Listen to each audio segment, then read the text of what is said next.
बार करो विनती राधा स्वामी आवे दया करो दाता मेरे चित चरण लागे जन्म जन्म रही भूल में नहीं पाया वेदा काल कर्म के जाल में रही भोगत भेदा जगत जीव परमत पिड़े नित चारो खानी ज्ञानी योगी पिड़ रहे सब मन की भानी आगु जगा मिला आदि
Jai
কিন্তু মিষ্ট হাসি বলতে বিবেচনা করো, কিন্তু বলে বিমুখ হো না। যদি ভুল বলে থাকো সাবধান হও, ভুল করো না, সত্য বলো কিন্তু সংহার না। সৎসতা বলা ভালো, কিন্তু ভাবা অনুভব করা আরো ভালো। অসৎসতা বলার চেয়ে সৎসতা বলা ভালো নিশ্চয়, কিন্তু বলার সঙ্গে কাজ করার অনুভব না থাকলে কি হবে? বেহলামি না, যেমন বাদকানুক হয়ে বাইরে ভালো, কিন্তু তারা নিজে কিছু অনুভব করতে পারে না। যে অনুভূতি গল্প করে অথচ তার লক্ষ্য প্রকাশ হয় না, তার গল্পগুলি কল্পনা মাত্র আরম্ভ। যত ডুববে তত মালুম হবে। যেমন ডালিম পাগলেই ফেটে যায়, তোমার অন্তরে শাখা পাগলেই আপনি ফেটে যাবে, তোমার মাঠে তা প্রকাশ করতে হবে। জয় জয় বঙ্গপুরুষ।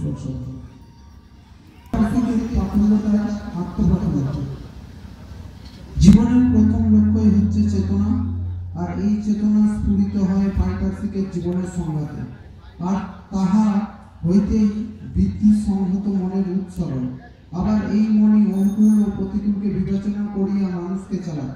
তাই তুমি যদি তোমার উন্নতিকে, মনকে, জীবনকে সত্যই কামনা করো, তাহা হইলে তোমার পারিপার্শ্বিককে তোমার সেবায় এমনতর করিয়া তোলো যাহা তাহা যাহাতে তাহারা সুস্থ ও সবল হইয়া জীবন ও আনন্দে প্রতুল হইয়া ওঠে। শ্রী শ্রী ঠাকুরের 84 গ্রন্থ থেকে পাঠ, পাঠ সংখ্যা 101। জয়।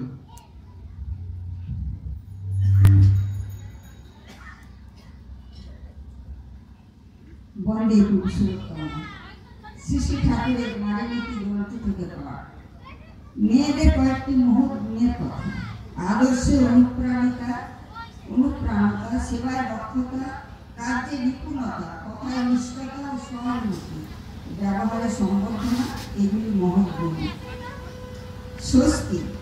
তুমি ভাবিতে পারো তোমার স্বামীর প্রতি বা সংসারের প্রতি যাহা কিছু করণীয় শুধু তোমারই, কিন্তু বুঝিও ভালো পাইতে হইলেই ভালো করিতে হবে। তাহা তোমার বেড়াও যেমন, অন্যের বেড়াও তেমন।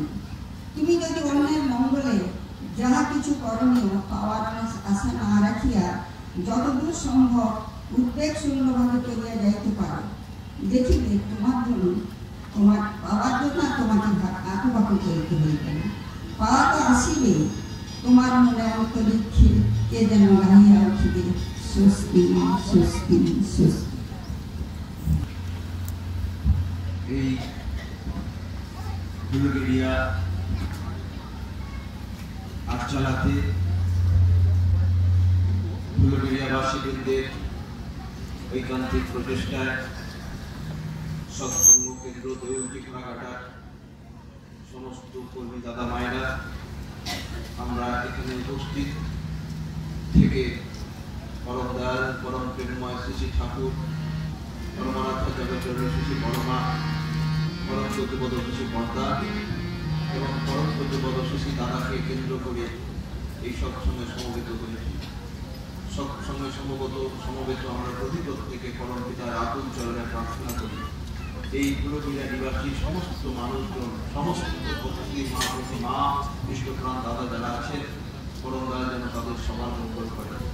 এই হুলুগেরিয়াবাসী সমস্ত মানুষজন সবার যেন কল্যাণ পায়, পরম পিতার কাছে আমাদের এই প্রার্থনা।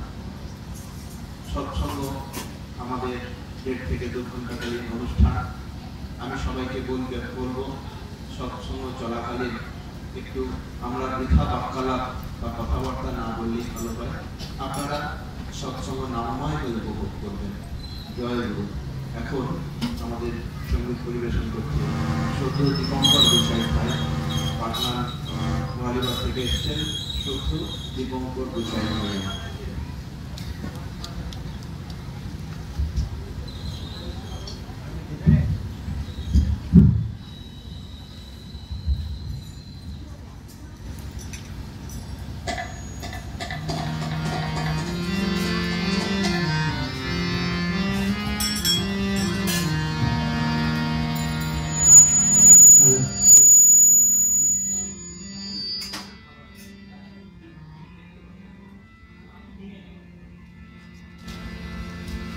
জয়।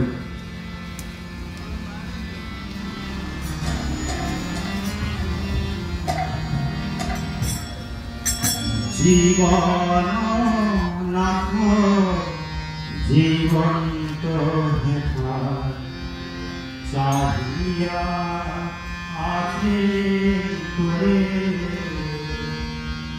জীবন নাম জীবন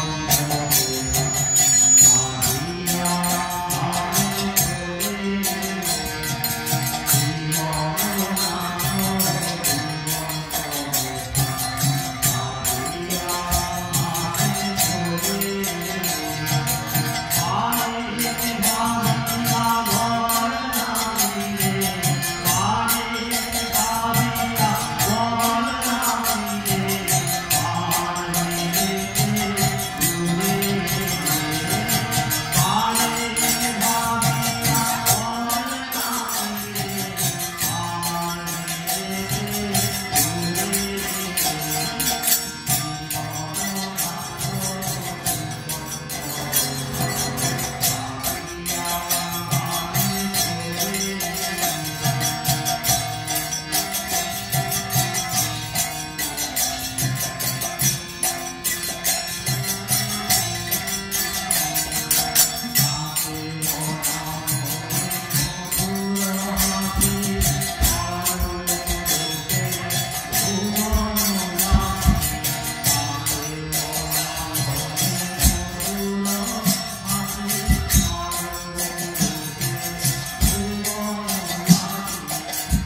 শ্রী শ্রী ঠাকুর অঙ্কুরচন্দ্রের রাতুল ও রাঙা চরণ যুগলে আভবিললিত প্রণাম।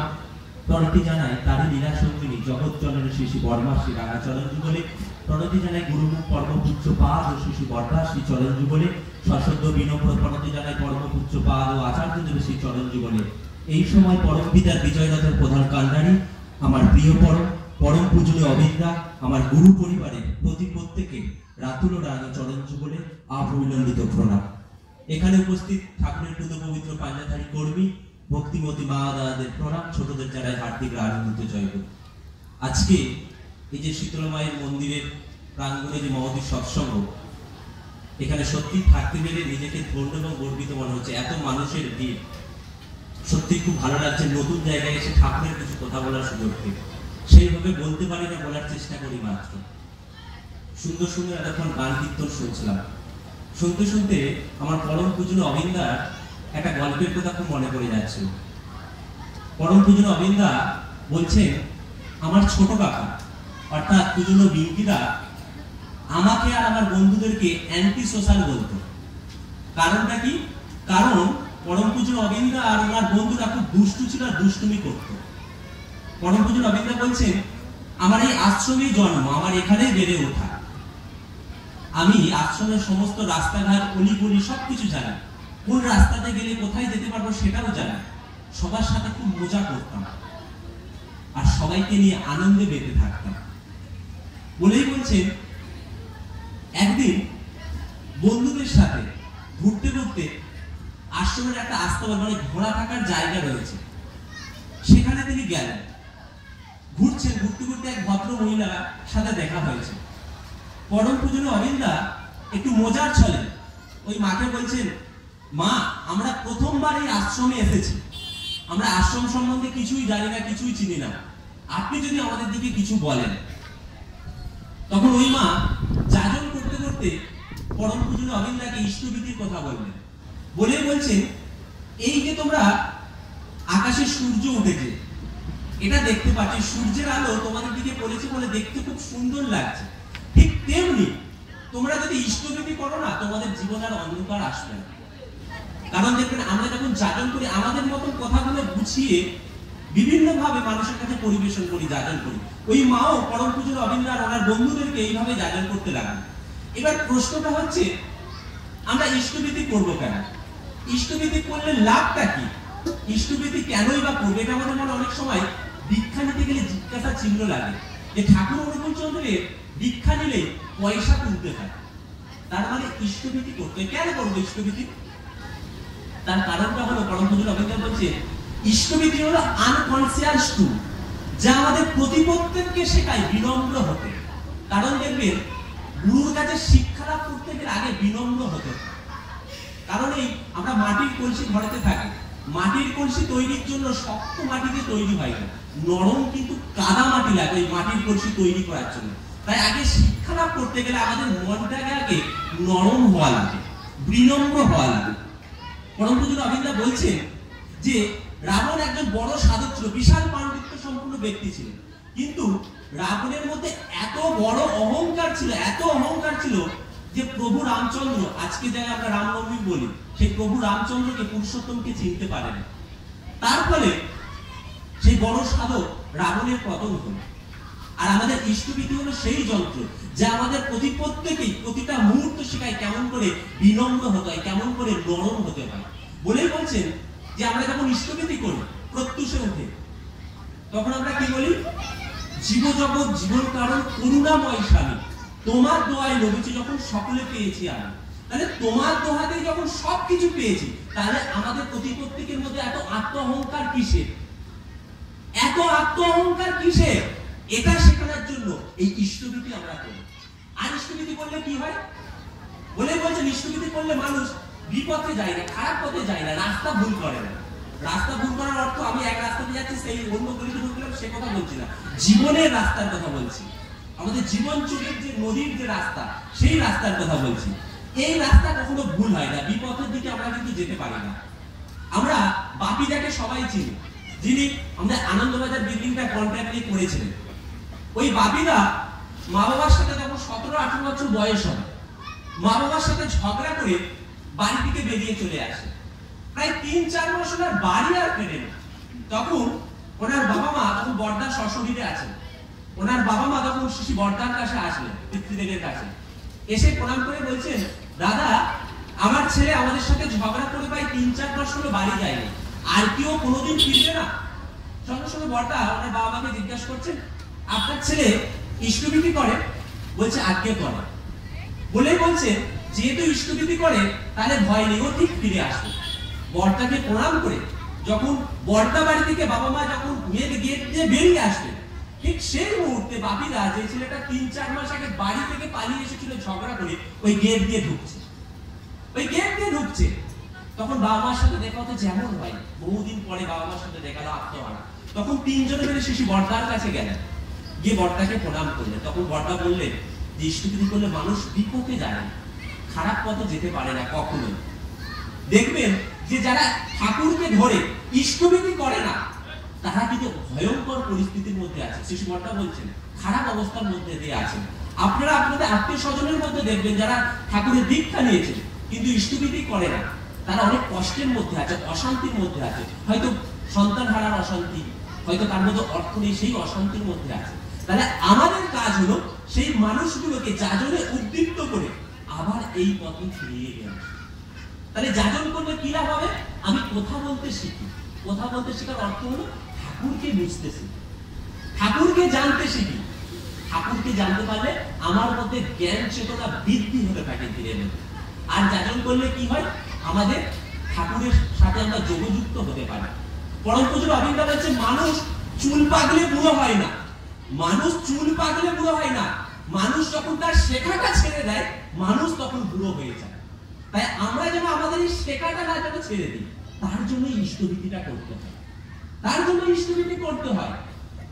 পরম পূজ্য অবিন্দা এরকম ভক্ত মাঝের সবার সাথে বসে আছেন, বসে থাকতে থাকতে বলছেন, আমি জানি এই যে তোরা ঠাকুরের কাজ করিস, এই করতে যে অনেক জায়গায় বাধা আসে আর অনেক জায়গায় সফলতা আসে।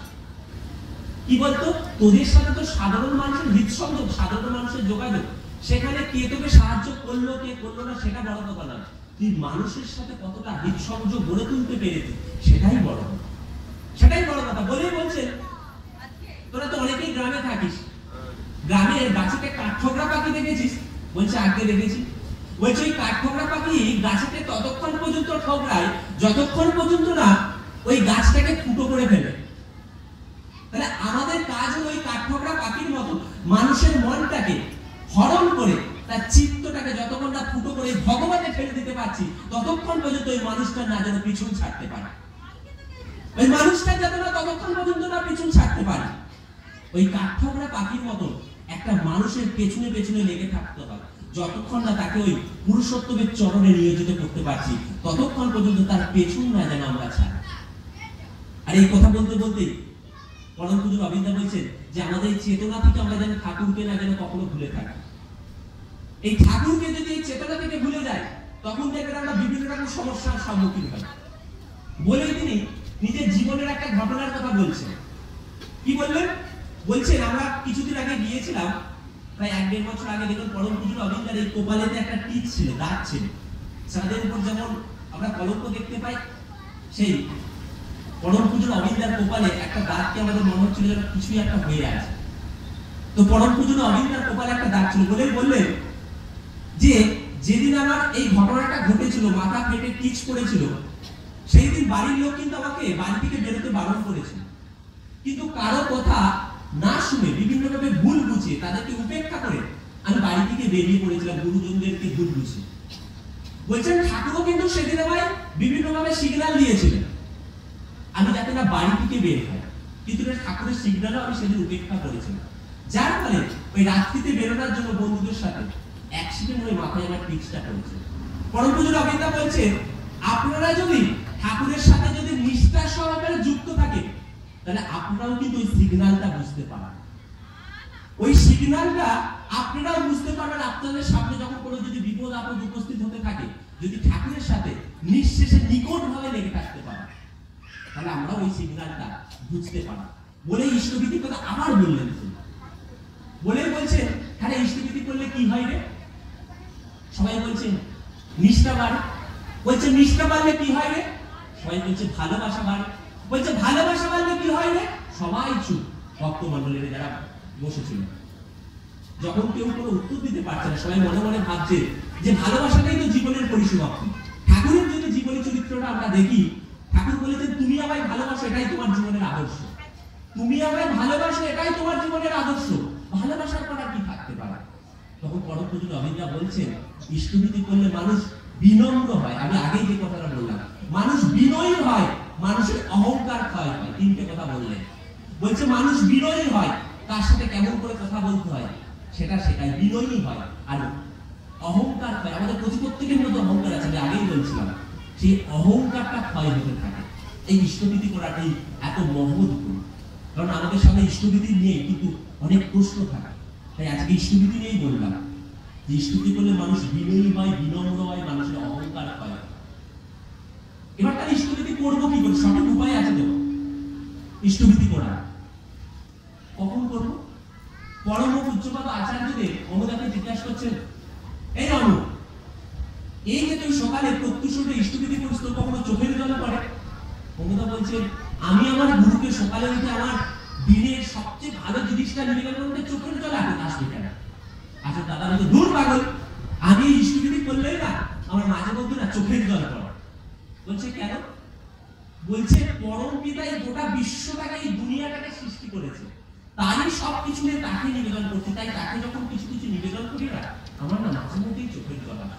তাহলে ইষ্টভীতি করতে গেলে মানে সে আকুতি দিয়ে, ভালোবাসা দিয়ে, নিগড়ে নিয়ে তাকে ইষ্টভীতিটা নিবেদন করতে হয় ঠাকুরকে। শুধু করতে হয় করলাম তা কিন্তু করলে হবে না, তাকে দিতে হয় দিলাম তা করলে হবে না।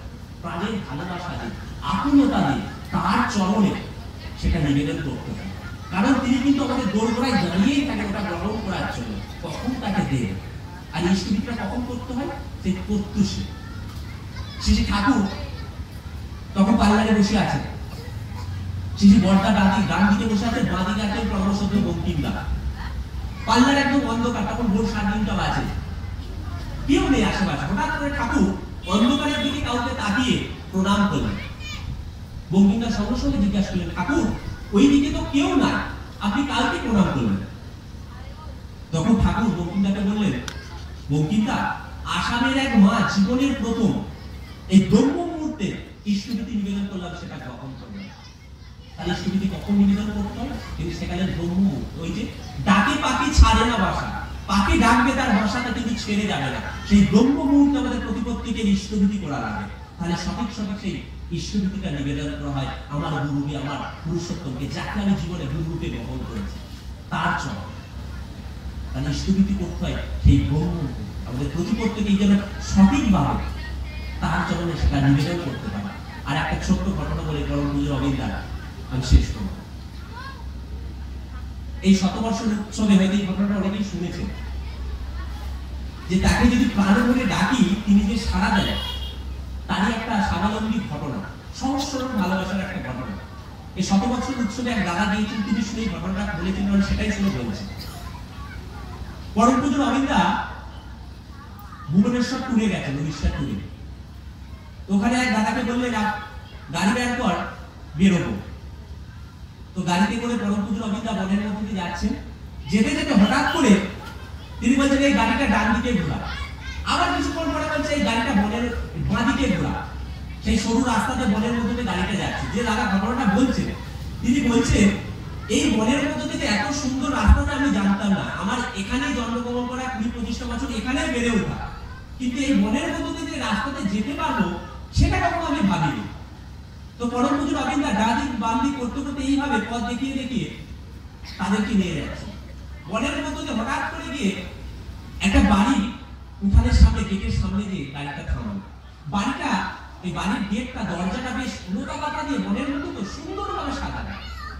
যখন গাড়িটা যে পরম পূজ্য রবীন্দ্রের গাড়িটা যে যখন সেখানে থামলো, তখন গেটটা খুলে বাড়ির ভেতর থেকে মা এবং এক দাদা বেরিয়ে আসলেন। বাড়িতে বেরিয়ে এসে পরম পূজ্য রবীন্দ্রকে দেখে প্রণাম করলেন। তো যে দাদা ঘটনা বলছেন তারা তো অবাক, যে হঠাৎ করে পরম পূজ্য রবীন্দ্র এখানে আসবেন, এটা তো আগে কোনো আলোচনা হয়নি, কোথায় আসলাম আমরা? তাদের মনে একটা জিজ্ঞাসা চিহ্ন রয়ে গেছে। তো দাদা এবং আরো যারা গিয়েছিল সবাই ঘরের মধ্যে প্রবেশ করলো। ঘরের মধ্যটা ভেষজ গাছ দিয়ে সুন্দর করে সাজানো, আর দেয়ালে না লতা পাতাটা সুন্দর করে, বনের লতা পাতাটা একটা সুন্দর পরিপাটি করে সাজানো রয়েছে। তারা আরো বেশি অবাক হলো যে বাড়ির উঠানের সামনে সুন্দর করে একটা চেয়ার পাতা, চেয়ারের উপর একটা সাদা টাওয়েল দিয়ে ঢাকা, সামনে একটা টেবিল পাতা রয়েছে, সেই টেবিলের উপরে একটা সাদা চাদর ঢাকা, তার উপর জলের গ্লাস, যাকে উড়িষ্যা ভাষায় পালি বলে, পালি রোজ করানো, আর একটা বোতল রাখা হয়েছে। পরম পূজনীয় অবিন্দা বা গুরু পরিবার যখন কোথাও বেড়াতে যান বা কোথাও যান, তাদের জন্য যেমন করে সব সাজানো গোছানো থাকে সেইভাবে সাজানো গোছানো রয়েছে। তো সেই বাড়ির দাদার কাঁধে হাত রেখে পরম পূজনীয় অবিন্দা বাড়িটা ঘুরতে লাগলেন, জিজ্ঞাসা করতে লাগলেন এটা কোন গাছ, ওটা কোন গাছ, এইভাবে জিজ্ঞাসা করতে হতে যখন ফিরে আসলেন, সেই ফিরে আসার ফাঁকে যে দাদা ঘটনাটা বলছিলেন, ওই দাদার মনে জিজ্ঞাসা ছিল যে দাদা তো বললেন যে ঝুমকা প্যালেসে যাবে, হঠাৎ করে এখানে আসলেন কেন? তিনি ওই বাড়ির গৃহিণীকে, মাকে জিজ্ঞাসা করলেন, আচ্ছা মা, আপনারা কি জানতেন পরম পূজনীয় অবিন্দা এখানে আসবেন? তখন ওই মা কাঁদতে কাঁদতে বললেন, আমি জানতাম না যে পরম পূজনীয় অবিন্দা এখানে আসবেন। বলছে, আপনি যেহেতু জানতেন না, তাহলে এত অল্প সময়ের মধ্যে আপনি সমস্ত জিনিসটা এত গুছিয়ে রাখলেন কি করে? মানে ওই টেবিলটা সুন্দর করে রেখে দিয়েছেন, তারপর জলের গ্লাস রয়েছে, বোতল রয়েছে, টেবিলটা, চেয়ারটা সাজানো রয়েছে, তার উপর টাওয়েল দিয়ে, সাদা টাওয়েল দিয়ে ঢাকা রয়েছে, এত কিছু অ্যারেঞ্জ করলেন কি করে এত অল্প সময়ের মধ্যে? তখন ওই মাটা যে কথাটা বললেন, প্রতিপত্তি যে লোম খুব খারাপ হয়ে যাওয়ার মতো ঘটনা বলছেন, পরম পূজনীয় অবিন্দা যেদিন থেকে জন্মগ্রহণ করেছে সেদিন থেকে আজ পর্যন্ত প্রতিটা দিন আমি পরম পূজনীয় অবিন্দা আমার বাড়িতে আসবে সেই আশাতে এই টেবিলটা এখানে পেতে রাখি, চেয়ারটা এখানে সাজিয়ে রাখি, জলের গ্লাসটা, বোতলটা এই টেবিলের উপর রেখে দিই।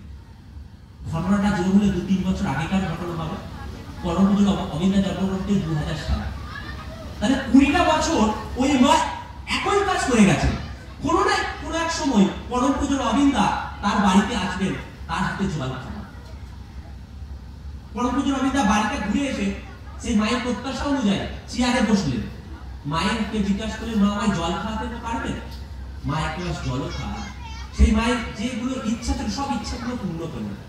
তারপর সেই স্বামী স্ত্রী দাদা এবং মা প্রণাম করার পর পরম পূজনীয় অবিন্দা গাড়িতে এসে বসলেন।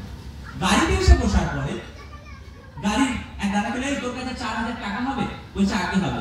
বলছে ওই দাদা মায়ের হাতে ওই টাকাটা দিয়ে আয়। যখন গাড়ি থেকে গেলেন ওই দাদা মায়ের হাতে টাকাটা দিতে গেলে তখন জিজ্ঞাসা করলেন, কি আছে? বলছে টাকা আছে, পরম পূজনীয় অবিন্দা পাঠিয়েছে, দিয়েছে আপনাদেরকে। তখন পরম পূজনীয় অবিন্দা এই কথাটা শুনে ওই মাটা আবার হাউমাউ করে কেঁদে উঠল। বলছে, আমার একটা ছোট্ট 4 বছরের শিশু রয়েছে, তাকে যে স্কুলে ভর্তি করাবো সেই অর্থটুকু আমার ছিল না, এই টাকা দিয়ে আমি তাকে স্কুলে ভর্তি করাবো। তারপর সেই দাদারা গাড়িতে ওঠার পর তারা সেখান থেকে চলে আসলেন পরম পূজনীয় অবিন্দা। আমার এই ঘটনাটা বলার একটাই উদ্দেশ্য যে সহজ সরল ভালোবাসা, তাকে যদি ভালোবাসা দেয় তিনি সমস্ত মনোবাসনা পূর্ণ করেন। কারণ সেই মাটা 20-22টা বছর ধরে একই কর্ম করে গেছেন যে পরম পূজনীয় অবিন্দা মালিক কোনো না কোনো সময় আমার বাড়িতে আসবেন, আর ভক্তের কানে ভগবান না আসে কোনোদিন যদি থাকতে পারে, তিনি কিন্তু আসবেন, তার মনোবাসনাটাকে পূর্ণ করবেন। এই হচ্ছে তার প্রতি আমাদের ভালোবাসা। তাকে যদি ভালোবাসতে পারে, জীবনের সব কিছু দিয়ে, অর্থ, মান, যশ যা কিছু বলি, তার চরণে যদি নিয়োজিত করতে পারি, তবে জীবনের প্রকৃত সার্থকতা তাকে বহন করবে। এই যে ঠাকুরের গোলায় মালাটা পরানো হয়েছে, এই মালার সার্থকতা তখন হলো যখন তার চরণে, তার গোলায় নিয়োজিত করবো। তাহলে আমাদের সার্থকতা তখনই হবে যখন আমি আমার প্রভুকে, আমার ঈশ্বরের জন্য আমার জীবনটাকে গলিয়ে দিতে পারবো। তখনই কিন্তু আমি প্রকৃত অমৃতের সন্ধান খুঁজে পাবো, অমৃতের সন্ধান খুঁজে পাবো, তাকে জীবনে গ্রহণ করবো। আর সেই জন্য এই দীক্ষার এত প্রয়োজন। কেন জীবনে দীক্ষা নেব? দীক্ষা মানে জীবনের দক্ষতা অর্জন করা। আমরা ভালো আছি প্রত্যেকে, অর্থ, মান, যশ কিছুর অভাব নেই, কিন্তু তার মাঝেও আমরা যেন কোনো অশান্তির মধ্যেও যেন আছে। তার জন্যই যে তাকে জীবনে গ্রহণ করবো, তাকে পেলে, তাকে দেখলে জীবনে পরম প্রাপ্তি হয়। কি পেতে চাই? শুধুই তাকে পেতে চাই। কারণ আমরা এখানে যারা উপস্থিত হয়েছে আশেপাশে, প্রতিপত্তিকের উদ্দেশ্য হলো জীবনে ঈশ্বর প্রাপ্তি, জীবনে ভগবানকে পাওয়া। সেই পেতে গেলে তাহলে একটা পদ্ধতি আছে, সেই দীক্ষা। সেই দীক্ষার মধ্যে তাকে যে যেতে হবে। আজকে আমাদের এখানে হাওড়া জেলা দর্শনের পরিদর্শনে আমাদের 3 এসেছেন দীক্ষা কাটছে। আচ্ছা, বাগনান মন্দিরও এসেছেন, 91টা দীক্ষা হয়েছে, 93টা।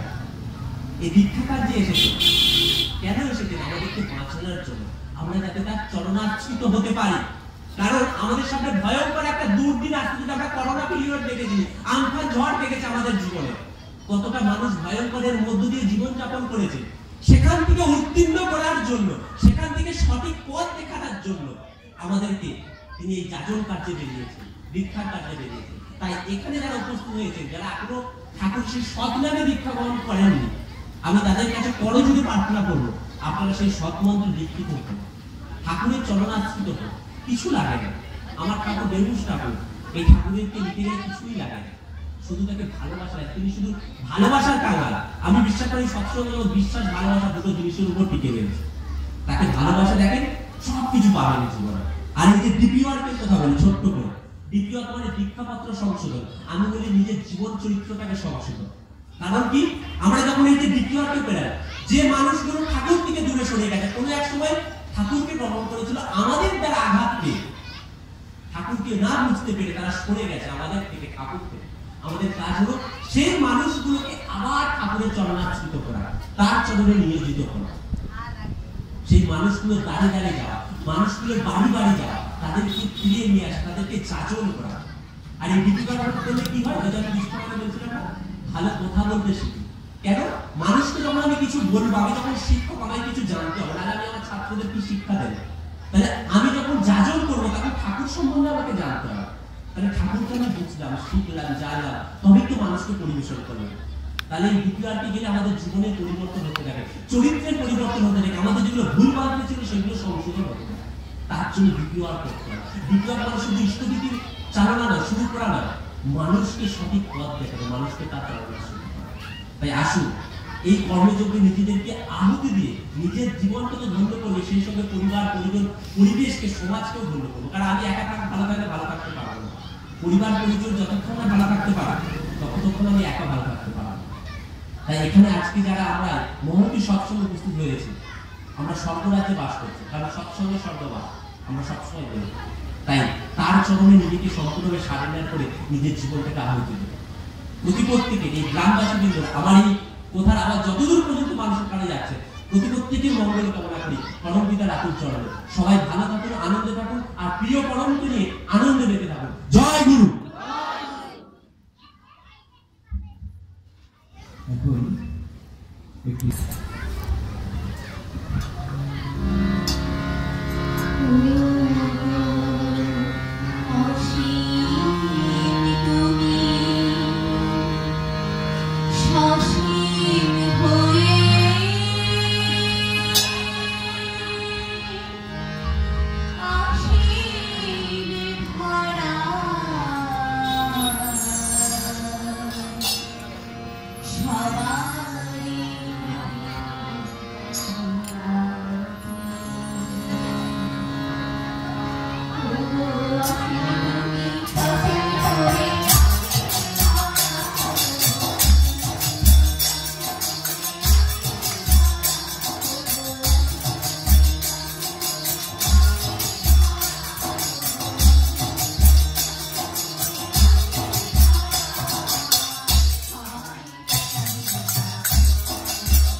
ঠাকুর চন্দ্রের চরণে প্রণাম, পরমনাথ জগৎ জননী শ্রী বর্মার চরণে প্রণাম, পরম পূজ্য পাদ শ্রী শ্রী বর্মার চরণে প্রণাম, পরম পূজ্য পাদ শ্রী শ্রী জগতের চরণে প্রণাম। উপস্থিত পবিত্র পাঞ্জাধারী ঋত্বিক দ্বারার চরণে প্রণাম। এখানে বয়োজ্যেষ্ঠ মা দাদা যারা আছেন সকলকে আমার প্রণাম। প্রত্যেকে দাও। খুব সুন্দর লাগছে, খুব আনন্দ করছে। সৎসঙ্গ, আপনারা সবাই পরম দয়াল পরম প্রেমময় শ্রী ঠাকুরকে ভালোবেসে আপন ভেবে আপন করে সবাই আনন্দ করছে। আমার ঠাকুর আনন্দ লাগছে। দেখেন, একটা কবিতা পড়েছিলাম রঙ্গলাল বন্দ্যোপাধ্যায়, দাসত্ব শৃঙ্খল কে করিবে পায়ে মানে দাস হওয়ার যে শৃঙ্খল কে পায়ে করতে চায়, কেউ করতে চায়। 300 বছর ব্রিটিশ সাম্রাজ্য আমাদের দেশে সাম্রাজ্য বিস্তার করেছিল, আমাদেরকে পরাধীন করেছিল। আমাদের হয়তো 2 পুরুষ আগে, মানে আমাদের ঠাকুর দাদার বাবা বা তার বাবা, তারা এই শৃঙ্খলায় আবদ্ধ ছিল, শোষিত হয়েছিল, লুণ্ঠিত হয়েছিল, পদদলিত হয়েছিল। সেটা ছিল প্রত্যক্ষ শৃঙ্খলা। ব্রিটিশ চলে গেছে, আমরা স্বাধীন হয়ে গেছি। আচ্ছা, একটা কথা বলুন, বিগত 25 বছর ধরে যেটা পৃথিবীকে সবাইকে শৃঙ্খলায় আবদ্ধ করেছে, তারা সেটি কি জানেন? এটা দেখতে পাচ্ছেন মোবাইল ফোন। ওই ব্রিটিশদের বংশধর মার্ক জুকারবার্গ, তিনি ফেসবুক নামক একটা শৃঙ্খলা তৈরি করেছেন। আর যে শৃঙ্খলাকে আজকে গোটা পৃথিবী আবদ্ধ, ছেলে থেকে মেয়ে, নারী থেকে পুরুষ, আর শিশু থেকে বয়োজ্যেষ্ঠ, সবাই এই ফেসবুক ইনস্টাগ্রামে স্ক্রল করে। যখন দেখবেন মোবাইল মুখ থেকে সরাতে চায়, যখন দেখবেন ছোট ছোট বাচ্চাদের দিন না,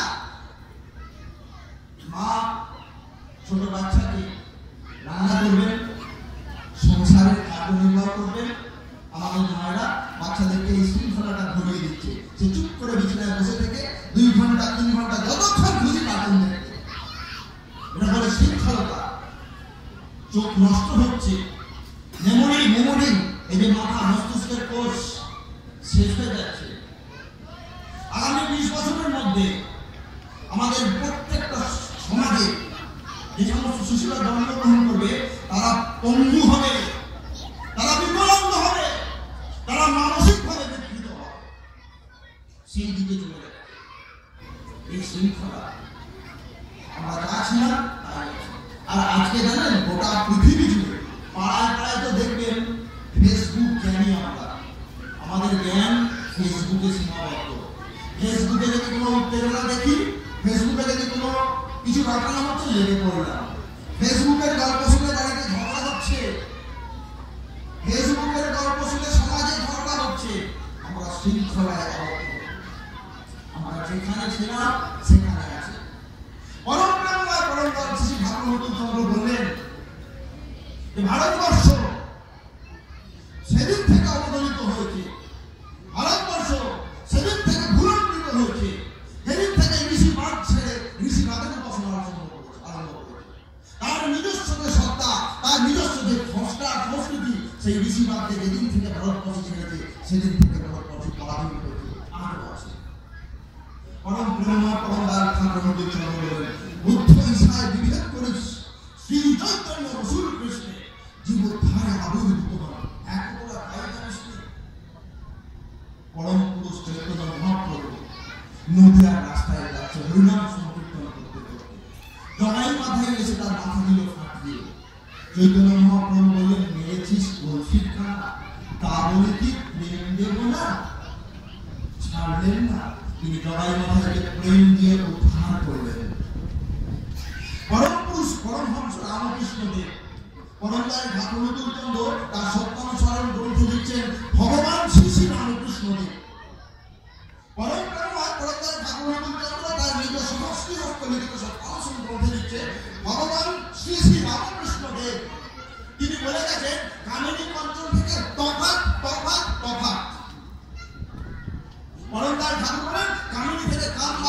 তিনি মা হয়ে পড়লেন।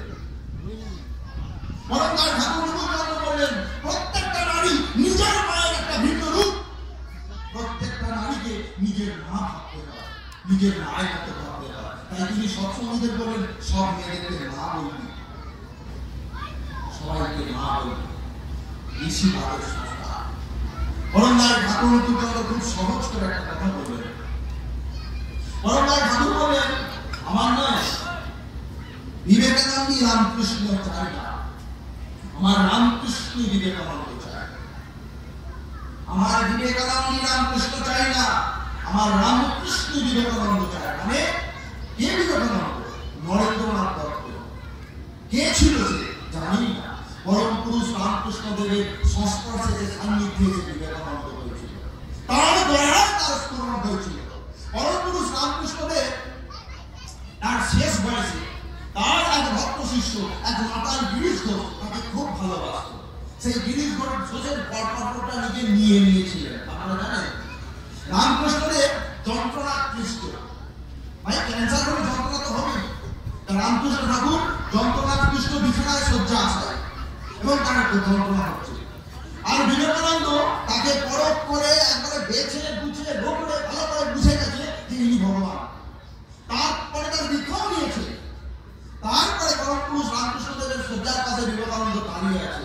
দাঁড়িয়ে দাঁড়িয়ে ভাবছে এই লোকটা ভগবান, যে এই যন্ত্রণাতেও কষ্ট পাচ্ছে। তখন রামকৃষ্ণ ঠাকুর ওই অচেতন অবস্থায় বলছে, হ্যাঁ রে নরেন, আমি সেই। ভগবান শ্রীকৃষ্ণ গীতায় কি বলেছিলেন? পরিত্রাণায় সাধনা বিনাশায় দুষ্কৃতা ধর্ম সংস্থাপনার্থায় সম্ভবামি যুগে যুগে। ঋষির নামে ভুল হতে পারে, ভগবান কৃষ্ণের কথা ভুল হতে পারে, কখনো না। যুগের প্রয়োজনে বারে বারে আসতো। তাই তিনি গুরু নানক হয়েছিলেন, তিনি চৈতন্য মহাপ্রভু হয়েছিলেন, তিনি ঠাকুর রামকৃষ্ণ দেব হয়েছিলেন। 3 বার বাংলায় এসেছিল, 3 টাইমস। বাংলায় 3 বার এসেছিল আমাদের ঘরে, আমরা 3 বার তাকে চিনতে পারি। এই পরম পুরুষ রামকৃষ্ণ দেব তিনি লীলা করেছিলেন দক্ষিণেশ্বর। তিনি মূর্খ ব্রাহ্মণ ছিলেন, লেখাপড়া জানতেন না, মন্ত্র তার শেখা ছিল না। তার একমাত্র সাধনা ছিল ভালোবাসার সাধনা, প্রেমের সাধনা। তিনি মাকে শাসন করতেন সেই ভালোবাসার জন্য। খেতেই হবে, সেই রামকৃষ্ণ দেব মা সারদা তার লীলা সঙ্গী, তিনি সত্যি এনেছিলেন। পরম পুরুষ ভগবান শ্রী হরি তখন ধরা হবে, নররূপে লীলা করেন, তার লীলা সঙ্গী নরলক্ষ্মীকে সঙ্গে আনেন। প্রভু রামচন্দ্র দাস সারদা মা সীতা এনেছিল, পরম পুরুষ রামকৃষ্ণ দেব মা সারদা এনেছিল। আজ থেকে 200 বছর আগের কথা বলছি। ওই রামকৃষ্ণ দেব যখন লীলা করছেন দক্ষিণেশ্বরে, সেই দক্ষিণেশ্বরের বাবু সম্রাট সমাজ বলে, এই পাগল বাবু একে তারা পারল না তাড়াতে, তার পিছনে লাগলো, পারল না তাড়াতে। তৎকালীন সময় কলকাতায় সব শিক্ষিত পণ্ডিত জ্ঞানী বাবুদের বাস। সেই বাবুদের তখন একটা পত্রিকা বলতো কালান্তর নামক পত্রিকা, আপনারা শুনবেন, খুব নাম করা পত্রিকা ছিল। সেই কালান্তর পত্রিকায় তৎকালীন একটা রিপোর্টার তিনি ছেপে দিলেন ঠাকুর রামকৃষ্ণ দেব এবং মা সারদা দেবীর সম্পর্কে একটা জঘন্য ঘৃণ্য তাদের চারিত্রিক জীবন নিয়ে তিনি একটা কুরুচিকর একটা লেখা লিখলেন। ওটা কলকাতার অভিসভা সেই লেখা করে কি আনন্দ, চায়ের আসলে কি আনন্দ। আমরা বাঙালি ঠাকুর রামকৃষ্ণ দেবকে ছাড়ি, চৈতন্য মহাপ্রভুকে ছাড়ি। আজকে জানেন আমাদের যে শৃঙ্খলার ফেসবুক বললাম, ওই শৃঙ্খলার ফেসবুকে যে যা করে লিখছে, পরমদার ঠাকুর সম্পর্কে যা মনে আসছে লিখছে, তার আচার্য পরম্পরা সম্পর্কে যা মনে আসছে লিখছে। ঠাকুরের কাছে ঠাকুর 8টা লোককে নিয়ে তার সৎসঙ্গের আন্দোলন শুরু করেছিল, 10টা লোককে তার সৎসঙ্গের আন্দোলন শুরু করেছিল। আজকে গোটা পৃথিবী নয় 10 কোটি মানুষ আজকে মুরগিরা চালাতে আমরা এত মানুষ সমবেত হয়েছি পরমদার ঠাকুরের এই দর্শন, পরমদার ঠাকুরের এই প্রেমের গল্প শোনার জন্য। পরমদার ঠাকুর পরিষ্কার কথা বললেন, আমার মানুষ আমার আয় আর ভালোবাসা আমার দেয়। তিনি ভালোবাসা ছাড়ার কিছু জানতেন না, তিনি ভালোবাসা। তাই তো তার নাম পরম প্রেমময় শ্রী শ্রী ঠাকুর অনুকূলচন্দ্র। এই পরম প্রেমময় শ্রী শ্রী ঠাকুর অনুকূলচন্দ্রকে একবার তার ভক্ত এসে প্রশ্ন করল, ঠাকুর তোমাকে তো সবাই বলে যে তুমি নাকি অবতার, তুমি নাকি ভগবান, তুমি নাকি দেবতা, পুরুষোত্তম, তুমি নাকি জীবের উদ্ধার করার জন্য এসেছে। তা বলো ঠাকুর, ভগবান শ্রীকৃষ্ণ তো অবতার ছিল, প্রভু রামচন্দ্র তো অবতার ছিল, ভগবান রামচন্দ্র তিনি তীর্থলোক নিয়ে রাবণ বধ করেছিল, ভগবান কৃষ্ণ তার সুদর্শন চক্র নিয়ে বংশবধ করেছিল। তুমি তাকে বধ করতে এসে ঠাকুর, তোমার অস্ত্রটা তুমি ঠাকুর ওই কলিযুগের মানুষের মধ্যে রাম এবং কৃষ্ণ রাবণ সমানভাবে বিরাজমান। আমরা কলিযুগের মানুষ, আমাদের মধ্যে রাবণ ব্যক্তি রাম ব্যক্তি সমানভাবে বিরাজমান। একটা গল্প বলে শুনুন। বাড়ির মা নিজের একটি মেয়ে আছে, অত্যন্ত মেয়েকে লালন পালন আপন করে নিয়ে বড় করলো, মেয়েকে দিয়ে দিল, সব আত্মস্থ করলো, অনেক টাকা পয়সা খরচা করে, আর ঠাকুরের কাছে দিনরাত প্রার্থনা করে, মা আমার মেয়েটা যেন ভালো থাকে। সেই মায়ের ছেলে একটু বিয়ে করে বউ মান্য করে, পরের ঘরের মেয়ে তার চুলের ঝুঁটি ধরে গায়ে প্রশিক্ষণ ধরে চালিয়ে দিল। ওই মা যে নিজের মেয়ের জন্য তার একবারে ভক্তি লয় হয়ে গেছিল, আর যখন বউ মারলো তাকে ঠিক উল্টো একটি মেয়ে মায়ের একবারে সুপুত্রী, মা অন্তঃপ্রাণ, শ্বশুর বাড়িতে গেল, শাশুড়ি শ্বশুরকে আগে বৃদ্ধাশ্রম পাঠিয়ে দিল। একই মানুষ, কখনো পর্যন্ত ভালো কখনো খারাপ, প্রত্যেকটা মানুষের মধ্যে ভালো মন্দ সমানভাবে বিরাজমান। এই পরিচিত বাস্তব পরম্পরা ঠাকুর বলে, আমি কাউকে নাশ করতে আসিনি, আমি প্রেম দিয়ে, আমি ভালোবাসা দিয়ে তোদের ভেতরকার যে ওই আসরিক বৃত্তি, যে রাবণ বৃত্তি, সেটা আমি নাশ করতে দিই। তিনি চাইলেন প্রতিটা পরিবারের মধ্যে মানুষের প্রত্যেকটা মানুষ যেন সুস্থ সুন্দর আনন্দময় জীবনযাপন করতে পারে। একটা মানুষ তখনই সুস্থ সুন্দর আনন্দময় জীবনযাপন করতে পারে যখন তার ভেতরকার হৃদয়টা সুন্দর হবে। একটা ঠাকুরের কাছে এসেছে, ঠাকুরের কাছে এসে বললেন, ঠাকুর আমার ঘরে কি অশান্তি। ঠাকুর বলেন, মা নিজে তো আগে শান্ত হ, আগে তো নিজে শান্ত হ, তবে তো তুই শান্তি পাবি। এটা সহজ কথা। এই পরিবেশের নিয়ম পরদারের ঠাকুর ভালোবাসার ভিতরে এসেছে, প্রেমের ঠাকুর প্রেম বিলাতে এসেছে। এই শুনলেন না যে প্রেম বিলাতে তিনি প্রেম বিলাতে এসেছেন। একটা খুব সত্যি কথা বলছি, ঠাকুর দুহাত বাড়িয়ে বসে আছেন। ঠাকুর বলেন, কে আছিস তোরা, যে রাই করিস, যে রাই পাপ করিস, যে রাই অন্যায় করিস, করে থাক। বলে তোদের হৃদয়ের সিংহাসনে আমার একটু জায়গা দে, হৃদয়ের সিংহাসনে আমার একটু জায়গা দে, আমি ম্যাথর হয়ে হৃদয়ের সমস্ত আবর্জনা নাশ করব। তিনি দয়া করে এটা চেয়েছিলেন আমাদের হৃদয়ে আমরা তাকে বসাই, যদি তিনি দয়া করে আমাদের ভেতরকার যা আছে সব তিনি দয়া করে শোষণ করে দেবেন। সন্ত তুলসী দাসের একটা কথা আছে, বলে सतगुरु पावे भेद बताओ, जब ज्ञान का हो उन्मेष, कैला का मैला तब जाए जब आग करे प्रवेश। ময়লা কখন যায়?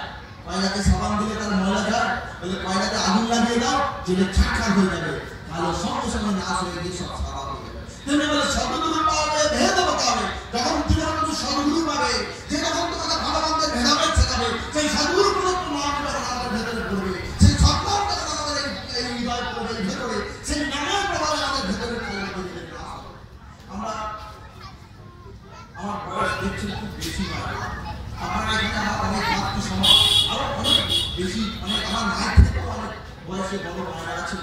আপনারা অনেক জীবন দেখেছেন, সংসার ধর্ম পালন করছেন, অনেক সুখ শান্তি দুঃখ অশান্তি কষ্ট সব কিছুই আপনারা চলছেন। আপনাদের অভিজ্ঞতা নিশ্চয়ই অনেক বেশি। ঠাকুর ধরে এই কম বয়সে আমি কয়েকটা জিনিস দেখেছি। পুরুষোত্তম ঠাকুর চন্দ্রের দীক্ষা গ্রহণ করার পর মানুষের পরিবর্তন হয়েই পারে। এক মাতাল যে ওয়াদান প্রোটিন করত, যে দিন রাত মাতালামি করত, তার সামনে যে পড়তো তাকে মারধর করত, সেই মাতাল কোনো একদিন কোন এইরকম সৎসঙ্গে কোনো একটা ছলে কলে পড়ে গিয়ে ঠাকুরের নাম গ্রহণ করে গেল। ওই যে কয়লা ডাক্তারের প্রবেশ আগুন ঢুকে গেল, নাম ঢুকে গেল। সেই মাতাল আস্তে আস্তে সব ছেড়ে দিয়ে এখন আগুনের কাছে গান করছে, এখন কীর্তন করছে, ঠাকুরের কথা বলছে, নিরামিষ খায়, আর মত দূরের কথা নয়, বংশ খায়। এই ঠাকুরটা করার পর কত পরিবারে দেখছি সুখ শান্তি আনন্দ ধীরে ধীরে ধীরে ধীরে ধীরে ধীরে ধীরে খুব সহজ সরল ঠাকুর তিনি ভালোবাসা আর গভীর বিশ্বাসের স্বভাব হয়। তুমি যা চাইবে তা করো। মানে বিশ্বাস আগে রাখতে হবে। বিশ্বাসের বেলায় বস্তু তর্ক দেবো। বিশ্বাসী সব। তুমি দয়া করে এসেছো, তুমি দয়া করে জীবনে ভালোর জন্য এসেছো। ভগবান শ্রীকৃষ্ণের কথা যে যুগে যুগে তুমি আবির্ভূত হবে, তাই তো তুমি এসেছো। তাই তুমি যখন এসেছো, তুমি আমাদের দয়া করে এসেছো। তাই জানবেন ভগবান যীশু খ্রিস্টকে যখন ক্রুশে বিদ্ধ করে দেওয়া হয়েছে, ভগবান যীশু খ্রিস্টকে পেড়ে কাঠের দেওয়ালে না পেড়ে দিয়ে তাকে টাঙিয়ে দিয়েছিল। পেড়ে দিয়ে এই হাতে পেড়ে দিয়ে টাঙিয়ে দেওয়া হয়েছিল। সেই পেড়ে দিয়ে টাঙিয়ে দেওয়ার পরে ভগবান যীশু খ্রিস্ট যারা পেড়ে ভাঙছে তাদের প্রতি একটু রাগ নেই। ভগবান যীশু খ্রিস্ট বলতে, হে পরম পিতা, তুমি এদেরকে ক্ষমা করো। এরা জানে না এরা কি করছে, এরা ভুল করছে, কিন্তু ওরা জানে না, তাই ক্ষমা করো। আমরা গরিব মানুষ, আমরা অহরহ ভুল করছি, আমরা অহরহ অন্যায় করছি, অহরহ মিথ্যা করছি। যদিও তার ক্ষমা আমাদের বুদ্ধি হয়, ঠাকুর বলবেন যে যা করো, যা ভুল এতে কোনো লাভ নাই, নাম গ্রহণ করতে হবে। এখানে যারা উপস্থিত আছে, অনেক মায়ের আছে, অনেক দাদা আছে। আজকে আমাদের এই সৎসঙ্গ পরম প্রেরণা করা আছে, এই সৎসঙ্গের সামনে তারা সমাগত হবে। এই বাবার যত গান গানের মায়েরা দাদা আছে, আজ একটা শুভ দিন, শুভ রাম নবমী, ওই পূর্ব পুরুষোত্তম মর্যাদা পুরুষোত্তম ভগবান রামচন্দ্রের আজ রাম নবমী। আজ সেই দিনে এই সৎসঙ্গ, আমাদের এই সৎসঙ্গের যে ব্যবস্থা খুব সহজ সরল ভাবে, ঠাকুরের দীক্ষা খুব সহজ সরল ভাবে, শুধু মন্দিরে একটু বসতে চাই, একটু আকুতি চাই, ঠাকুর আমি তোমায় ধরতে চাই, আমি ভালো থাকতে চাই, তোমায় ভালোবেসে ভালো থাকতে চাই। তাকে ভালোবেসে তাকে জীবনে যদি একবার গ্রহণ করা যায়, তিনি জীবনটা শুরু করে দেয়, জীবনটা বদলে দেয়। যদি পারেন আজকের এই শুভ দিনটা অবহেলা করবে, এই শুভ দিনটা ঠাকুরকে গ্রহণ করবে। আমাদের সব দীক্ষা খুব সহজ ব্যবস্থা, শুধুমাত্র ভালোবেসে ঠাকুরকে করার ইচ্ছা আপনার যদি থাকে, আগে ধরে এই শুভ দিন এই সৎসঙ্গে সমাগত আমার সভাপতি সামনে মায়েরা দাদা আছেন, এই গ্রামের চোখে যেখানে আছে, আমি সবার মঙ্গল কামনা করি, সবার শারীরিক সুস্থতা কামনা করি, সবার সুস্থ সুস্থ জীবন কামনা করি, সবাই আনন্দে থাকুন, সবাই সুখে থাকুন, শান্তি থাকুন, শান্তি শান্তি শান্তি। সৎসঙ্গের পর দীক্ষার ব্যবস্থা থাকবে, যারা আছে আপনারা একটু যোগাযোগ করবেন। এখন আমার সুশান্ত দা একটি গীত করবে।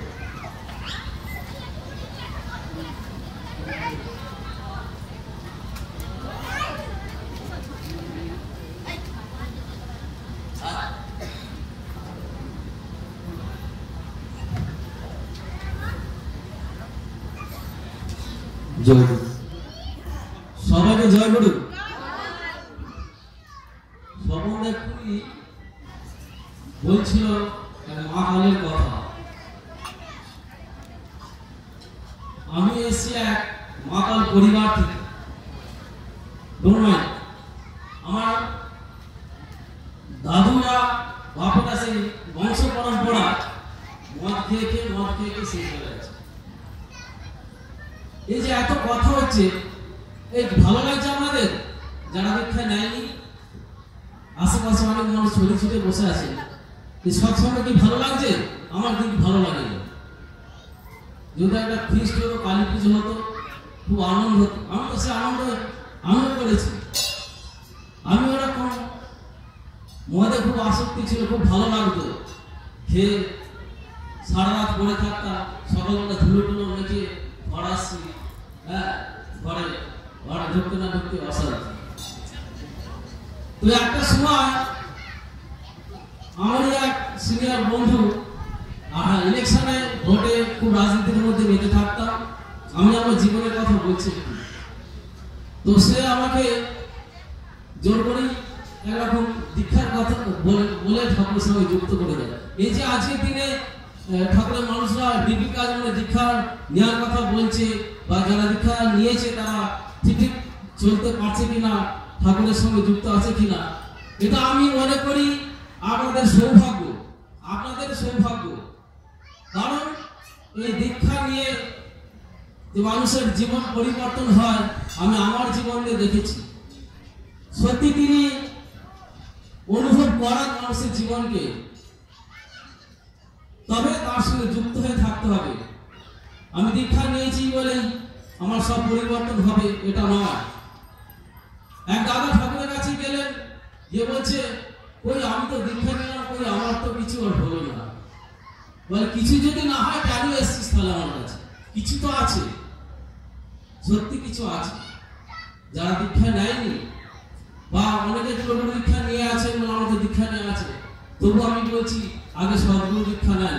তার মধ্যেই আমি যাকে চাইছেন তাকেই পাবেন। তার মধ্যে নারায়ণের বাস, তার মধ্যে শ্রীকৃষ্ণের বাস পাবেনই পাবেন। আপনাকে জানিয়ে দেবেন তিনি, যদি আপনি তার মধ্যে হয়ে চলতে পারেন। জয় গুরু।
আপনারা এই সংকীর্তন শুনছেন, বিশেষ সংকীর্তন, এখানে বিশেষ ভাবনা বা যত ভাবনা বাড়িতে কাটুন, যে সময়টুকু এসছেন ঠাকুরের কথা শুনুন, সবাই একসঙ্গে বলুন জয় গুরু, আরো জয় জয় গুরু।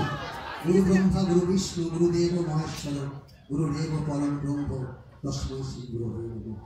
আজকে সৎসঙ্গ উপস্থিত ভক্তিমতী মহান দাদারা এবং আমার সদ্য ছোট ছোট ভাই বোনেরা এবং প্রতি প্রত্যেককে যথাযথ স্থানে প্রণাম, ভালোবাসা ও জয় গুরু জানাই। কিছু বলার নেই, সময় শেষ, সৎসঙ্গ শেষ হয়ে যাওয়ার সময় গেছে। দু একটা কথা বলি, সবচেয়ে বলতে ইচ্ছা করছে যে আজকে এই বুলগেরিয়া এই আটচালা প্রাঙ্গণে যারা আমাদেরকে এই সৎসঙ্গ করার সুযোগ করে দিয়েছেন তাদের প্রতি প্রত্যেকের জন্য তথা এই বুলগেরিয়া প্রতিটি মানুষের জন্য পরম পিতার রাতুল জন্য প্রার্থনা করে, হে প্রভু সকলের মঙ্গল করো, সকলের ভালো করো, সকলের মশলা পূর্ণ করো, সকলকে শান্তিতে রাখো। তথা আমার শ্রবণ এই যন্ত্রের মাধ্যমে যতদূর যাচ্ছে, যারা এই পরম পিতার নাম সংকীর্তন শুনছেন, প্রত্যেকের জন্য পরম পিতার নতুন নানা জন্য প্রার্থনা করে, প্রভু সকলের মঙ্গল করো, সকলের ভালো করো, সকলের মশলা পূর্ণ করো, সকলকে শান্তিতে রাখো। শান্তির বড় অভাব থাকুক, সকলকে শান্তিতে দাও। বলার কিছু নেই, দাদারা সুন্দর করে সব বলে গেছেন, সুন্দর কীর্তন শুনেছেন। আমি শুধু একটা কথাই বলবো, আর দেরি করবেন না। ভয়ঙ্কর দাদারা বলছেন ভয়ঙ্কর দিন আসছে, তাকে ধরে আজকে যারা বারণ গেছে, বারণ মন্দিরে গেছে, দেখেছে কত মানুষ সেখানে উজাড় হয়ে গেছে শুধু পরম পিতার নাম নেওয়ার জন্য। আজকে এই সৎসঙ্গ শেষে আবার দীক্ষা হবে, যারা দীক্ষা নেবেন প্রস্তুত থাকুন, মনটা শুধু তৈরি করে নিন। দাদা বলছিলেন দীক্ষা নেওয়ার জন্য কিছু লাগে না, সামান্য দীক্ষা প্রণামী দিয়ে এই পরম পিতার এত সহজ সুন্দর করে সব দীক্ষা গ্রহণের ব্যবস্থা আর কেউ করে দেয় না, কোনো দীক্ষা এত সহজ পায় না। আমার ছোট্ট ভাই বলছিলেন ইষ্টবিধি কথা, ঠাকুর নাকি পয়সা না, তোমার ঠাকুর পয়সা না, তাহলে আমাকে একজন বলছে দীক্ষা নেওয়ার পর বেরিয়ে আসে কিছুদিন আগে একজন কম্পিউটার ইঞ্জিনিয়ার, আমি ধুতি পরে আছি, সে থেকে আমাকে জিজ্ঞাসা করে, দাদা দীক্ষা তো নিলাম, আমাকে বলেছিল যে দীক্ষা নিলাম, এক নম্বর জোর করে আমাকে দেওয়ালো, কিন্তু এই ধর্মের ব্যাপারে পয়সার ব্যাপারটা আসছে কেন? তখন আমি বলেছিলাম আমার বাড়িতে কে আছে, আপনার সময় আছে, আমার সময় মতো বলে হ্যাঁ বলুন। আমি বলছি আপনার বাড়িতে কে আছে? না আমার বাড়িতে আমার বাবা মা আছে, আর আমি আছি, আমার দিদি আছে, দিদি বিয়ে হয়ে গেছে, তোমার আর কে আছে? না আর তো কেউ নেই, আমরা চারজন। ঠিক আছে, তাহলে আজ থেকে ঠাকুরকে বলবেন, আজকে ঠাকুর তাহলে আপনার একজন হল, আজকে দীক্ষা নিলেন, তাকে আপনি গুরু রূপে গ্রহণ করলেন, তার চারজন ছিলেন, চারজনের মধ্যে একজন হল, বলে হ্যাঁ একজন হল, পাঁচজন। আমি আর কেউ বাড়িতে কোনো কিছু নেই না, একদম একটা ল্যাব আছে। আমি তাহলে আপনি খুব ভালোবাসেন? হ্যাঁ যারা খুব ভালোবাসেন না, আপনি যেদিন তাহলে যে কথা বলছিলেন যে পয়সা কেন লাগে, তাহলে আপনি ভালোবাসেন বলে দেখুন, যেখানে ভালোবাসা, যেখানে শ্রদ্ধা, যেখানে ভক্তি, সেখানে পয়সা লাগেই লাগে। বলে কেন? আমি গুরু ঈশ্বরের প্রধান করে ভক্তি থাকবে, আমার পয়সা লাগবে কেন? আমি বললাম তিনটে কথা, যেখানে ভালোবাসা, যেখানে ভক্তি, যেখানে শ্রদ্ধা, সেখানে পয়সা লাগেই লাগে। বলছে কিরকম? আপনি যদি একটা ভালোবাসেন বলে তার বাড়ি যখন আপনি বাজারে যান তার জন্য খাবার কিনে নিয়ে আসেন, হ্যাঁ তার খাবার কিনতে পয়সা লাগে না? হ্যাঁ লাগে। আপনার ছেলে আপনার বাবাকে শ্রদ্ধা করেন, ভক্তি করেন, শ্রদ্ধা ভক্তি করেন বলে যখন বাজারে যান, সেখানে বাবার কথা মুক্ত মনে করলে কিছু বাবা যারা ভালোবাসে, বড় মিষ্টি ভালোবাসে, তার জন্য আপনি পয়সা লাগে না কিনে আনেন, হ্যাঁ বাবার জন্য কিনে আসেন, পয়সা লাগে না? হ্যাঁ পয়সা লাগে। তাহলে যেখানে শ্রদ্ধা, যেখানে ভক্তি, যেখানে ভালোবাসা, সেখানে পয়সা লাগেই লাগে। আমি যদি আর যারা বাবাকে শ্রদ্ধা ভক্তি করে না, তারা বউ যদি আলাদা হয়ে থাকে, সেখানে পয়সা লাগে। কি মা পয়সা লাগে সেখানে? আমি বউ যদি আলাদা হয়ে থাকবো, বাবা থাকবো আলাদা, তার কাছে ভক্ত শক্তি, শ্রদ্ধা ভক্তি নেই বলে কাছে আলাদা করে দিলাম, সেখানে পয়সা লাগে। কিন্তু যেখানে ভালোবাসা, যেখানে শ্রদ্ধা, যেখানে ভক্তি থাকে, সেখানে পয়সা লাগেই লাগে। আর শ্রী ঠাকুর চন্দ্র বলছেন আমি যার জন্য এক নেই, তাকে 100 প্লেট না দেওয়া পর্যন্ত আমার চোখে ঘুম থাকে না। কিছুদিন আগের ঘটনা, চন্দ্রনগরের ঘটনা, একটি মাতা, দেখা বছর মাতার কথা, একটি ছেলে 15 বছর বয়সে দীক্ষা নিয়েছিল, 15 বছর বয়সে দীক্ষা নিয়েছিল, 3 বছর ইষ্টবিধি করেছে, ইষ্টবিধি করে ছেড়ে দিয়েছে। তারপর মাকে পাস করতে পারেনি, একটা অসুস্থ সঙ্গে পড়ে সে মাতা হয়েছে, লম্পট হয়েছে, তারপর দাদাদের পাল্লায় পড়ে এখন দাদাগিরি করে তার সংসার চলেছে। কেমন একটা সেটা সে মাথা হয়ে গেছে। তারপর যে একজন নীতিতে তিনি পাশের বাড়িতে সৎসঙ্গ করছে, সৎসঙ্গ করতে গিয়ে বলছে যে আমার ঠাকুরের দীক্ষা নিলে সমস্ত কিছু পাওয়া যায়, অজান্তে সব কিছু পাওয়া যায়। তিনি বলছেন তুমি যাই করো না কেন, কেউ আমার ইষ্টবিধি করো, তাহলে আমি তোমাকে রক্ষা করবো। জানো জানো প্রাণ ইষ্টবিধি আমি সবার পরিত্রাণ। যখন এই কথাটা সেই লম্বটার কাছে গেল, মাথাটা এখন ওই গুন্ডাটার কাছে গেল, সে বলছে আমাকে তো সবসময় ভীতি নিয়ে কাটাতে হয়, আমি যে কাজকর্ম করে বেড়াচ্ছি আমাকে সবসময় এই পুলিশ ধরবে, এই আমার কিছু লোক আসবে, তাহলে আমি তখন একটা দীক্ষা নিয়েছিলাম, তাহলে ওই এই উপলব্ধি করতে পারি না। তখন সেই ব্যক্তিকে কথা বলছে যে এখানে কেউ দীক্ষা নিয়েছিল, এখানে আমি যাজন করবো। তখন ঘুরতে করতে সে দাদার কাছে গেছে, দাদাকে বলছেন দাদা আপনি সময় হবে, আমি এই দাদা দীক্ষাতে এসেছেন আপনার সঙ্গে কথা বলবেন। সেটা যে মানুষ সেটা জানে যে এই কাজে গিয়ে কোনো লাভ হবে না, তবু দাদা বলছেন তাকে নিয়ে গেছে। তখন বলছেন যে হ্যাঁ তাহলে আপনি 10টার সময় আসুন, আপনি 10টায় আসুন, আপনাকে 10টার সময় টাইম দিলাম। 10টার সময় ব্যক্তি দাদা আবার এসেছেন, 7টা থেকে 3 ঘন্টা বসছিলেন, আবার এলেন, তাকে সব নিচে বললেন আমি সব নিয়েছিলাম ঠাকুরের বিষ্ণু করতাম, কিন্তু করে যখন না পেয়ে বাদ আমাকে এখন ভালো আছে। আমি বলছি আপনি ভালো আছেন? হ্যাঁ ভালো আছি, আমার অর্থ অভাব নেই, পয়সার অভাব নেই, ওটা ভীতি আছে। তবে আমি যে কথা বলছিলেন জামানো ব্যাপারগুলো, জামানো প্রাণ ইষ্টভীতি আনে সবার পরিত্রাণ, তা আমার সেটা কি হবে? তিনি বলেন আমি গ্যারান্টি দিচ্ছি আপনি আজকে দীক্ষা নিয়ে নিন এবং আপনার যে ভীতি থেকে আপনি জানেন সেই জন্য অভ্যাস করছিলাম। আমি তাকে জানার করার পর তাকে বোঝালো, তখন তো আমার একসাথে দীক্ষা নেই, তার সঙ্গে আমি চালা ছিল, তার সাথে তাকে নিয়ে 3 জনের দীক্ষা নিল। দীক্ষা নেওয়ার পর তাকে সব বুঝিয়ে দেওয়া বললো যে কাল সকালে ইষ্টভীতি আপনি সুন্দরভাবে ইষ্টভীতি করবেন। তার খুব খুশি হয়েছে, ইষ্টভীতি করবেন, সকালে ইষ্টভীতি করে নতুন ধুতি কিনে নিয়েছিল, ধুতি কিনে যখন ইষ্টভীতি করে ঠাকুর ঘর থেকে নিচে নামছে, ঘুরতে ঘুরতে ঘুরতে ঘুরতে পড়ে গেল, পড়ে গিয়ে তার হাতটা ভাঙলো, তখন সে লেগে গেছে, খুব সরে বলছে, বলছে লেগে গিয়ে গাছ করছি ঠিকই পাবে মৃত্যুকে, এমন আমাকে কালকে দীক্ষা দিয়ে গেল, আজকে সকালে পয়সা দিয়েছি, আমার কাটা গেল করে হবে, ডাক্তার দেখে বলেছে প্লাস্টার করতে হবে।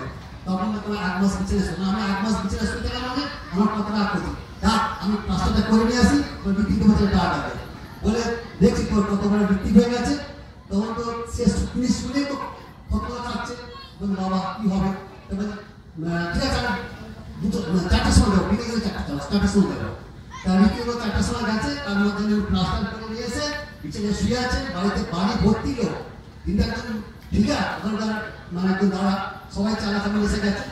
ইতিমধ্যে তিনি নিচে সিঁড়ি ভাঙতে একটা ভাঙা করছে, সিঁড়ি ভাঙা চলবে না, নিচের ঘরে থাকতে হবে, নিচের ঘরে তার কোনো অ্যাটাচ বাথরুম ছিল না, তার বাথরুম পেয়েছে, বাথরুম পেতে তখন কি হয়েছে কি যখন পিছন দিয়ে দরজা খুলে ওই একটা পুকুর পাড় ছিল, সেখানে ক্যাচ নিয়ে বাথরুম করতে গেছে, বাথরুম করে উঠে আসছে অন্ধকার মতো, সেই সময় কি হয়েছে একটি ও কেউ উঠে কালকে উঠে তাকে ছবি মেরেছে, ছবি মারতে তার মারলো কোথায়, তার প্লাস্টারের উপর, প্লাস্টারের ছবি মারলো, একবার না দুবার মারলো, তখন এমন দাঁতটা ভেঙে গেল সাপটি, সে সেখানে লুটিয়ে পড়লো, আর ছবি মাত্র ছাত্র দেখতে পেতে চিৎকার চেঁচামেচি করে লোকজন ডেকে ছাত্রকে মারা হলো। ছাত্রকে মেরে যখন হাসপাতালে যাওয়া হলো, বলছে যে দেখে বলো না কোনো অসুবিধা নেই, অসুবিধা হবে যে প্লাস্টারটা না থাকতো, খুব গুরুতর আপনাদের ঈশ্বরের কৃপা যে প্লাস্টার হয়েছিল বলে সেটা বেঁচে গেল। আর সাপটাকে দেখুন এটা সাপ, এই 8টার সময় উপকার। তখন সে বলে আরে এটা কি হলো, আমি তাকে ডাকলাম, তখন তিনি আস্তে আস্তে বলে কি হলো, কালকে আমি স্কুল করলাম, আমার পাটা ভাঙলো, কিন্তু জীবনটা বেঁচে গেলাম। তখন সেই ভদ্রলোক আসতে যখন দেখে দেখে তিনি বসে আছে, তখন তিনি ওই অবস্থায় তার শাস্তিটা প্রমাণ করতে যাচ্ছেন যে দিদিকে বোঝাতে, তখন তিনি তার বলে কি করতে গিয়েছিল না দাদা আপনাকে অনেক কটু কথা বলেছি, আপনি যে কালকে দীক্ষা না নিতাম তাহলে বলে আমি উপরে খাওয়া উঠতাম না, আর নতুন ধুতিও কিনতাম না, নতুন ধুতি কিনেছিলাম বলে পড়ে গেলাম, পড়ে যাওয়ার পর তখন আপনি এক কাজ করুন, আপনার ঠিকুচি আছে, কুষ্টি আছে, হ্যাঁ আমার কুষ্টি আছে, তো কুষ্টিটা বার করুন। দেখা গেল যে সময় তার মৃত্যুযোগ তাতে লেখা আছে গতকাল এই সময় আপনার সর্বপ্রথমে মৃত্যুযোগ ছিল, কে বাঁচালে আপনি কলম দেয়, আপনি আমাকে বলেছিলেন না যে আমি 3 মাস স্থগিত করেছিলাম, 3 মাস স্থগিত করেছিলেন বলে তিনি ঠিকমতো কাপড়ে 3 মাস স্থগিত করেছিলেন বলে তিনি যাতে বেঁচে গেলেন, আবার নতুন করে কাজ পরিচালনা হবে। জয় গুরু, সকলে ভালো করুন, ঠাকুর পয়সা নেন না, তিনি ফিরিয়ে দেন, ধরে দিচ্ছি। জয় গুরু, বন্দে পুরুষোত্তমম